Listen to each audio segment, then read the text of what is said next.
Oh, well, hello. Thank you for tuning in. Hey, this is Madam Whip-Ass, but I don't have much time because I got things to go, uh, things to go, things to do, places to go, and people to see.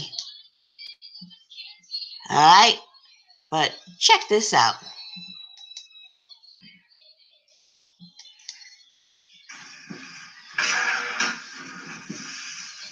This book that's floating around that you see on the screen right here with Jalen, Jonathan, and Tim, and the book is right here. Well, that book, Sex Me, is definitely by Robert Sylvester Keller and a young lady that is in that house. But guess what? Now that that book has came out, Robert R. Kelly's a fraud. Guess what? I'm going to expose that book. If you want that book for free, I get to you for free. Only thing you got to do is put your email and send it to me by email, and I'll send the book back to you by email for free. That's all you got to do. Easier to do that is to just go subscribe, hit that notification button, and then it will automatically send you to my email saying I got a new subscription or a new friend. I will send it to you automatically if you do that. It's time out for the games. You put too much stress on my family, not just my family, but the fans out here, the people out here need to know who's behind this. Robert, I know that you behind this. 100%. I know that you behind this. I know who the lady is behind this. Just come and find out who she is. That's going to be revealed very soon. So you want to sit there and play games with the people out here, tell your dirty laundry, and then make money on top of them? That's sad, brother. That's sad. That's sad that you had to go and stoop this low to actually write a book, help the lady write a book, put it out. You reap the benefits because you did not put who was the author, who wrote it, whatever, but it came from Chicago. It was in that area where your studio at, where you mailed them off at. I know a lot of things. That's sad.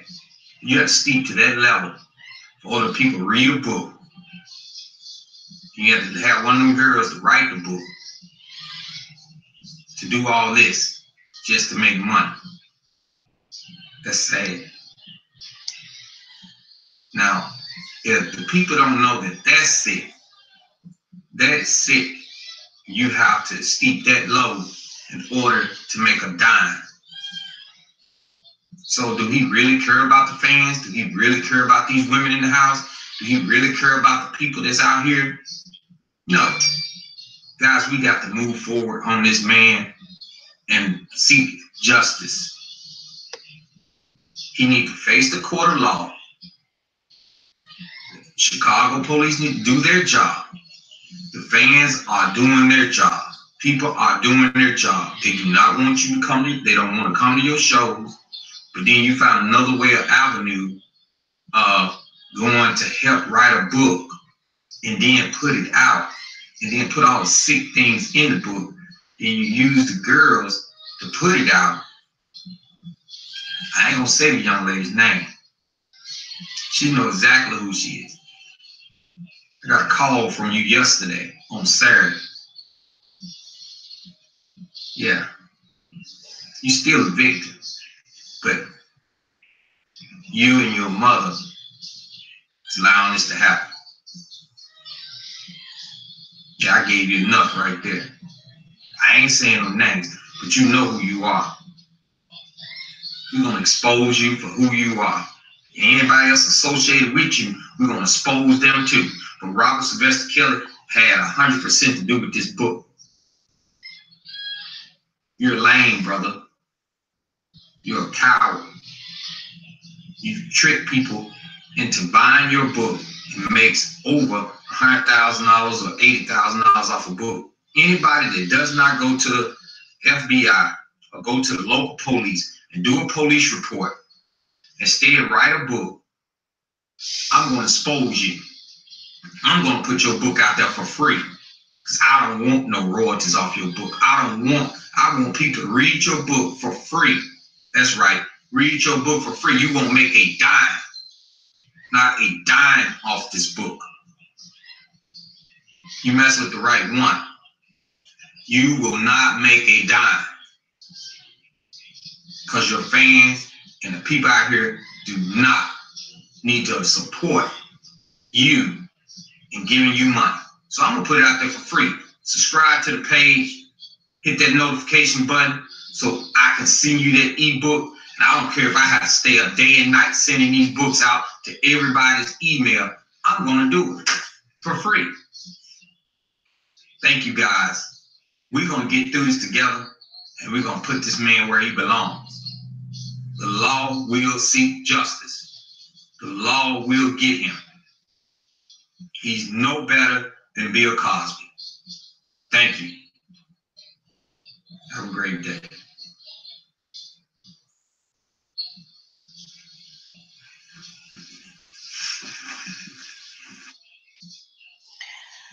Well, all right.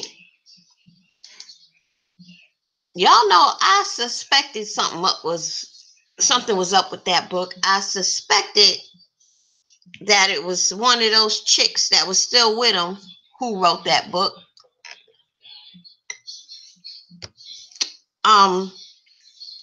It just glamorized the sex with them a bit too much. And I just have a lot to say. I had time to really think about a lot of the situations. I can't feel sorry for the author of this book. I don't think she's a victim at all. She also was sitting around there spreading her beast. She found out she was infected on her 18th birthday. She still continued to have a relationship with him and sex a whole bunch of other people for the next 3 years until she left, according to the book. So how many people has she infected in 3 years? The image of them having sex for like maybe 7 hours until he falls asleep inside of her. This nigga actually sleeps inside of Coochie.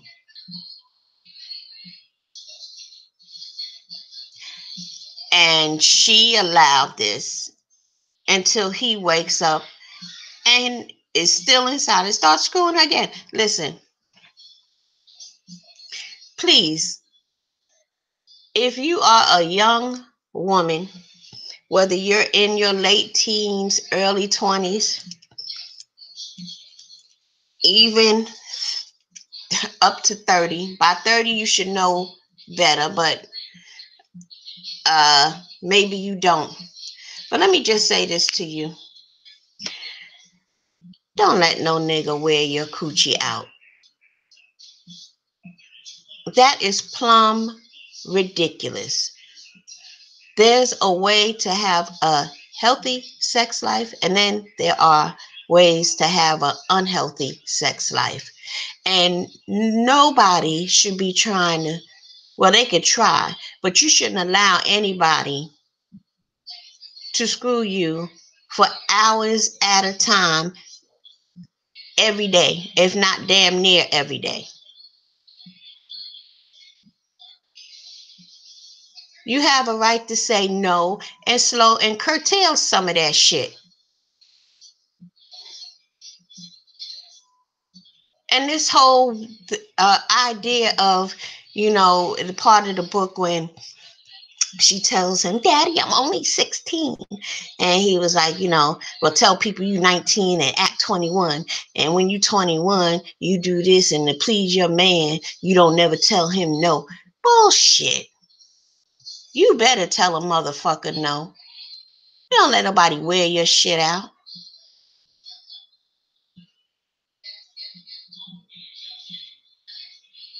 I remember someone told me they were young, 17, 18, 19, in a relationship with somebody. And they were telling me they was having sex like 4 or 5 times a day. And they thought that was normal. Although it was irritating to her. Um and she had to ask somebody had to tell her, no, baby, that's not normal. And you don't let nobody run up in you 4 or 5 times every damn day.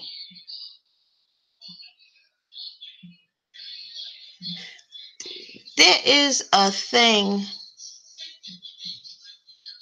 as such as having a sex addiction. I don't know which would I rather have, a sex addiction or a drug addiction. If I had to pick my poison, I'd probably, you know what? I'm not even gonna go there.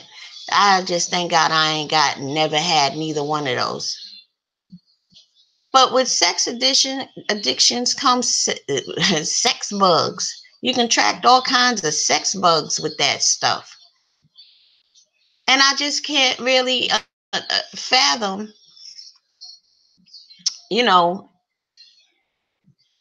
R. Kelly and his sex zombies, how much they just have sex every day, all the time. That is just so damn retarded, to say the least. Because, I talked about this before, but maybe it's a different audience who's going to listen to this video. It's possible, so I'll talk about it again. You cannot have sex with a whole bunch of people all the time. I mean, on average, this chick in this book, she probably had sex with maybe 10 to 20 people a week, different people. And when you're having intercourse with somebody, there are things that are changing, switching in between you and that individual.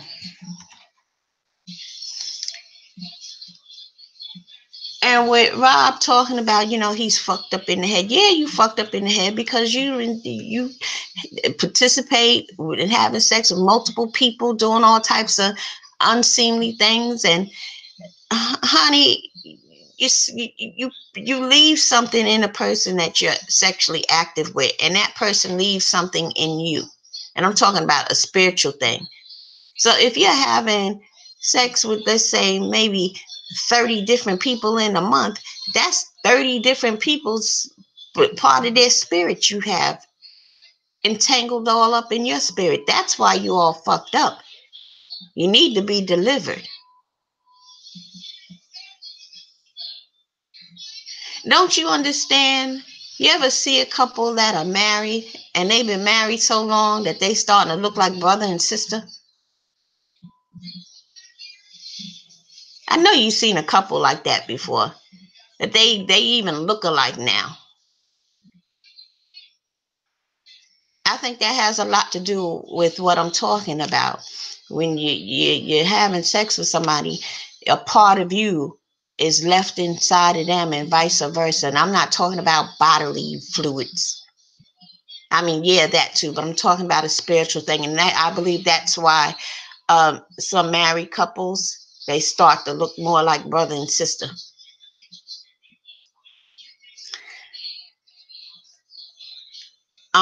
There's some other points that I wanted to make real quick about R. Kelly.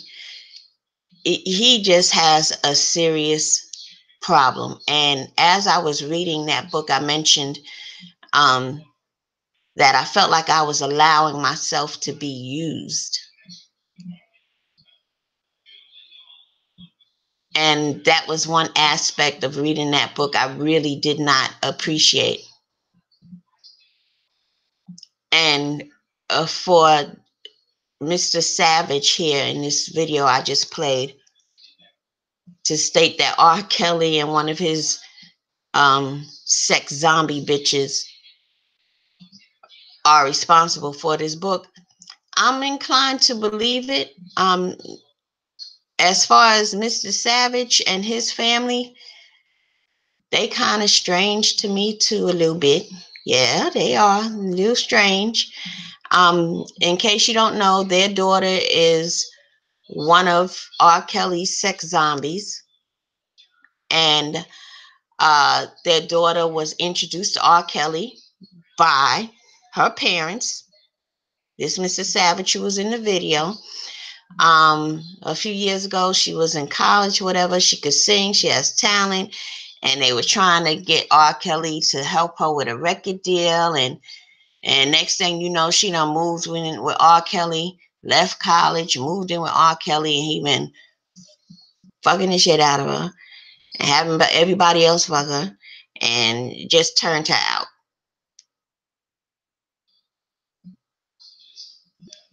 And so the J Savage collection, J Space Savage Space Collection, in case you didn't see the name of the channel. If you go there and subscribe and flip through his videos, he pretty much tells a story of what took place. Now, my thing is with the Savage parents is their daughter's name is Jocelyn Savage. My thing is, y'all knew about R. Kelly. Y'all knew about this videotape of him and his 15-year-old child back in the early 2000s when it was exposed. Y'all knew all of this, and you still introduced this man to your daughter. And now you mad that he done turned into a fucking sex zombie. I asked the father a couple of months ago, I said, let's suppose, because he has daughters that can sing very, very well. I said, let's suppose your daughters were singing and somehow R. Kelly heard them and approached you. He said, no. He didn't even let me finish getting the question out. He knew where I was going and he immediately, no, cut me off quick. I said, okay. Suppose there was no tape. None of that. I don't give a damn. No. So I have to question the man that would push his daughter onto a man like R. Kelly, and you know about him pissing on a child in the past. So a lot of this is your fault. I think it's more your fault than it is your daughter's or R. Kelly. Meaning the parents, the Savages. This situation that your daughter is in now is your fault, parents. It ain't her. I don't know. And the thing about it is I could see if the young lady was, didn't have a father in her life. Didn't have just only had her mother. And something like this happened, still would be the mother's fault. But she comes from a 2-parent home. You got a father. And it makes me question, what kind of father was Mr. Savage in Jocelyn's life that you could be in your baby girl's life from diapers until she went to college? And some nigga like R. Kelly can sink his tentacles or his testicles into your daughter and brainwash her and keep her and isolate her from you. That says a lot more about you, Mr. Savage, than it says about anybody else. Because let's suppose it was me and my father. All my father would have had said to me one time, Madam Whip Ass, get your ass home and get your ass home now. See ya, Rob. First of all, I would be calling no other nigga daddy. I don't call another nigga daddy yet. I only have one daddy.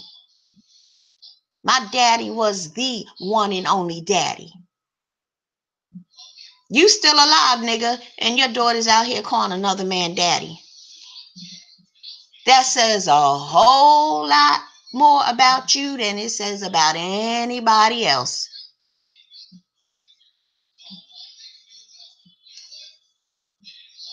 You didn't do your job, and you were in the house with your daughters. There is no way, not now, not even when I was a teenager, not with the type of father I had, that some nigga can stick his tentacles in me and isolate me from my family, especially my daddy.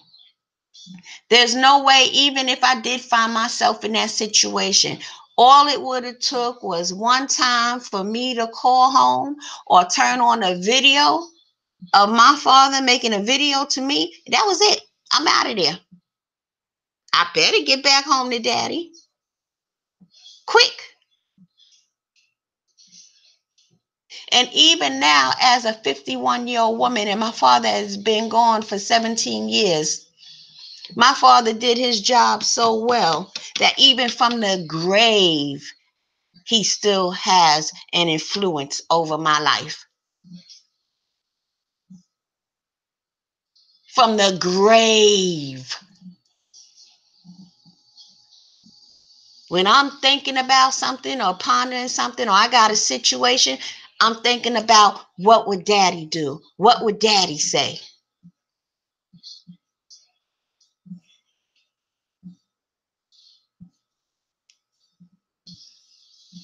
Mr. Savage,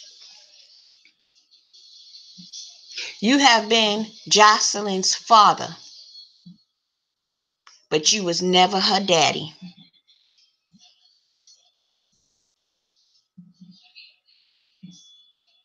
Deal with it.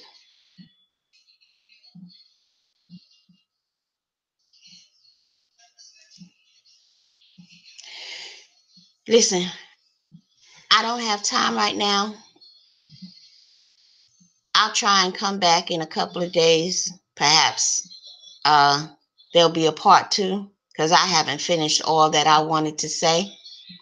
But thank you all for tuning in and listening. I appreciate you all, but I gotta go. Ciao.